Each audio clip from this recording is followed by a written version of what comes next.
laman dito. Kaya nagpapasalamat po ako sa Panginoon talaga na natupad na rin ang pangarap ko na maglayaw-layaw dito sa dito sa mundo na gawa ng ating Panginoon. Sige po, see you next time. Nandito na kami. Ito, tingnan nyo yung asawa ko. Ewan ko kung anong ginagawa nito. What are you doing? Watching a movie. What you eating? Popcorn. And you see my dog. Yan. So, yan po. Feeding the birds. So, what you feeding the bird? That is a dog. So, baka gusto niyo pong makita uli yung sa loob ng RV namin. Ito po, ipapakita ko po sa inyo. Pagpasok mo, mayroon na po dito yung yan po ay kung magkakaroon po ng sunog, yan po, yung pang pampatay ng sunog. Tapos, tutur ko po kaya sa namin. Ito po ang pinaka-kitchen namin. Mayroon na po kaming oven at saka gas stove. Gas po ito. Ito pang sink namin. Kanina, punong-puno po yun ng mga, ilinagay ko yung mga, dyan, yung mga spices namin sa lababo.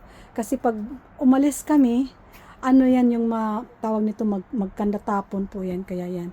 Tapos mayroon po kaming oven, what is that, microwave. Ito, kasi kasama namin yung mga aso, yan, sinit up ko na rin yung pagkain nila at saka tubig. At yan po ang higaan nila mamayang gabi. Yan. So, ito po ang drive place. Yan. Dalawa pang upuan. Tapos, dyan sa taas, kama din yan. Mas malaki pa nga yan. Talagang queen talaga siya dyan. Bali, 2 tao din ang hihiga dyan sa taas na yan. Tapos ito, pwede rin ito higaan. Ito, bumababa kasi ito. Pag binaba mo to, tingnan nyo pag bumaba to.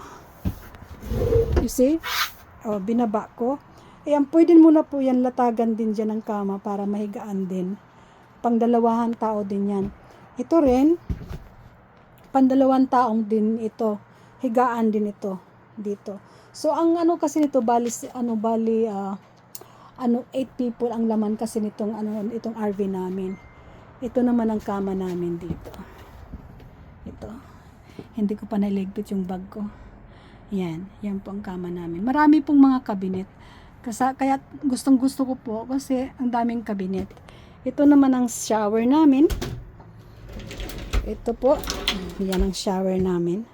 Nandiyan din yung lalagyan ng maduming damit. Yung labahan. Pagkatapos, ito ang bathroom namin. Itong bathroom namin ay mayroon po siyang tawag nito, bidet. Kung nakikita nyo po, tingnan nyo po yung bidet. Ito po yung bidet. So, lalabas pa ang tubig dyan.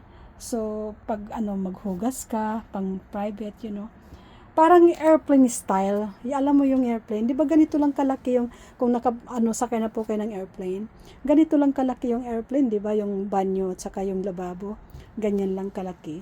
Parang ganito. Ganito po ang RV namin. So, ito po, siguro naman ay naitur ko na kayo sa bahay-bahayan namin. Tingnan ko yung asawa ko kung anong ginawa. Kasi gutom na yan eh. You still hungry?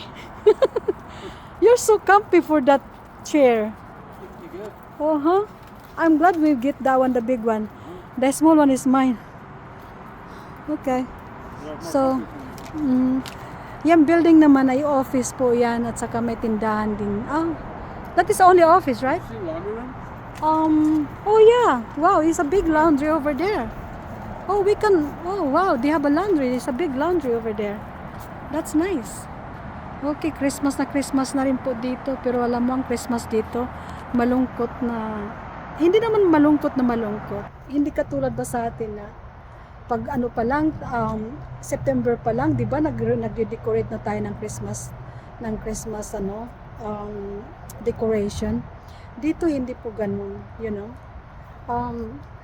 magde-decorate lang sila after Thanksgiving. Diyan na sila magsisimula na magde-decorate. December na po 'yun, no? You know? So, 'yun lang po. Hanggang sa susunod naman, magkita-kita tayo muli. Sana magustuhan niyo po ang video ko. I-like niyo naman ako at saka subscribe po. Maraming salamat. I-subscribe niyo po ang video ko. Maraming salamat po sa inyong lahat.